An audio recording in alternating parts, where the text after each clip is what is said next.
Isolation, identity, and cultural duality. There's a line that has stayed with me for a long time. A man stuck between two worlds lives and dies alone. It comes from the beautiful things that heaven bears, and it stops you in your tracks. Because it's not really about one man. It's about a condition, a way of being in the world. That feeling of standing in a room full of people and still sensing, quietly, unmistakably, that you don't quite belong anywhere. The weight of isolation. We often talk about isolation as physical aloneness, but the deeper kind, the one that lingers, is existential. It's the kind you find in the Metamorphosis. Gregor Samsa wakes up transformed into something unrecognizable, and what follows isn't just abandonment, it's erosion. His family doesn't simply leave him. They stop seeing him. And that's what isolation often does. It isn't loud, it's gradual, a slow withdrawal of recognition. What's striking is that isolation doesn't just separate us from others. It turns us inward. And that confrontation with the self, stripped of distractions, can be terrifying. No roles, no mirrors. Just you asking, who am I when no one is reflecting me back? For those who live between cultures, that question cuts especially deep. Because isolation isn't only emotional, it's contextual.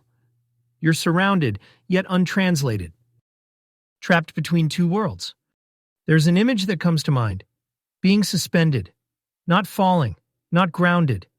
Just held in tension. Frantz Fanon wrote powerfully about this in Black Skin, White Masks. The experience of split consciousness. Of learning to see yourself through a lens that was never built for you. To belong just enough to survive, but never enough to rest. That same suspension echoes through the immigrant experience portrayed in The Beautiful Things That Heaven Bears. The man who leaves one world behind, only to discover the new one never fully opens. And over time, the old world fades too. Not because it's been rejected, but because distance quietly rewrites memory. This is the hidden exhaustion of cultural duality. The constant balancing. The inner negotiations. How much do I adapt? What do I protect? What do I let go of? There's no clean answer. Only trade-offs. Navigating identity and clarity. Which brings us to the namesake. What Lahiri captures so beautifully is that resolution doesn't come from choosing one identity over another.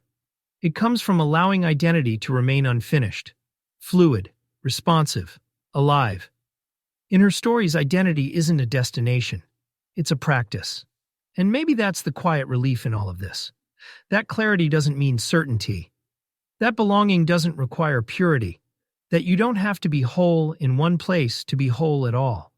Living between worlds can feel isolating, but it can also sharpen perception. It forces reflection. It asks better questions. And sometimes, slowly, it allows a person to assemble a self that feels less inherited and more chosen. So if you're navigating duality, cultural, personal, or even internal, maybe the task isn't to resolve it. Maybe it's to learn how to inhabit it with a little more kindness,